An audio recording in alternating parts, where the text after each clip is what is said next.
ناظرین و سامعین، نماز انتہائی اہم عبادت ہے اور روز قیامت سب سے پہلا سوال نماز کا ہوگا، اور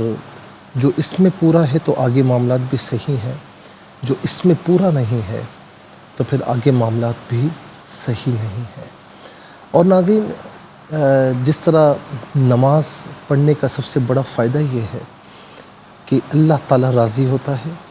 اس کا قرب عطا ہوتا ہے، اور اس کا حکم، اس کے رسول علیہ السلام کا حکم پورا ہوتا ہے، اور رسول اللہ صلی اللہ علیہ وسلم کی آنکھوں کی ٹھنڈک ہے۔ قرۃ عینی فی الصلاۃ، نماز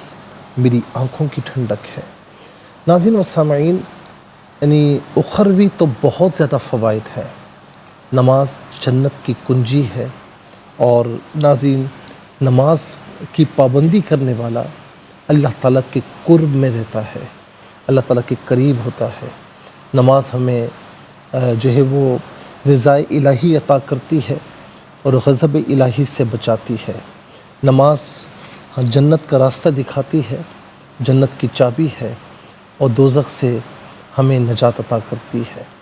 اسی طریقے سے نماز کے دنیاوی بھی بہت سے فوائد ہیں۔ تو ناظرین، جس طرح مثال کے طور پر سنن ابن ماجہ 3946 حدیث پاک ہے، حدیث نمبر ہے، نبی علیہ السلام نے فرمایا، دنیاوی طور پر اب فوائد کی بات ہو رہی ہے، جو شخص فجر کی نماز ادا کرتا ہے وہ اللہ تعالیٰ کی حفاظت میں رہتا ہے۔ سنن نسائی اور حدیث نمبر 1817 ہے، نبی علیہ السلام نے فرمایا کہ جو شخص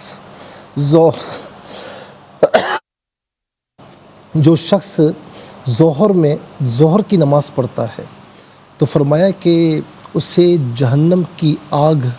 نہیں چھوئے گی۔ اور اسی طرح ریاض الصالحین حدیث نمبر 1048، نبی علیہ السلام نے فرمایا کہ جو شخص سورج کے طلوع ہونے سے پہلے یعنی فجر اور سورج کے غروب ہونے سے پہلے یعنی عصر کی نماز ادا کرتا ہے جہنم میں داخل نہیں ہوگا۔ اور اسی طرح المعجم الاوسط میں یہ حدیث پاک ہے،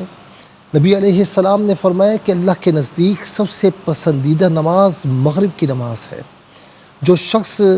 مغرب کی نماز پڑھتا ہے پھر اس کے بعد 2 رکعت نفل ادا کرتا ہے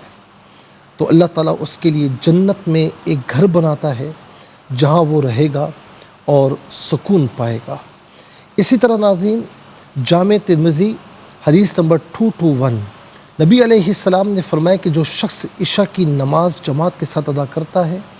تو اللہ تعالیٰ اسے آدھی رات عبادت کا ثواب عطا فرماتا ہے۔ یعنی آپ 5 نمازیں پڑھ رہے ہیں تو ناظرین اللہ تعالیٰ کے قریب ہو رہے ہیں، اللہ تعالیٰ راضی ہو رہا ہے،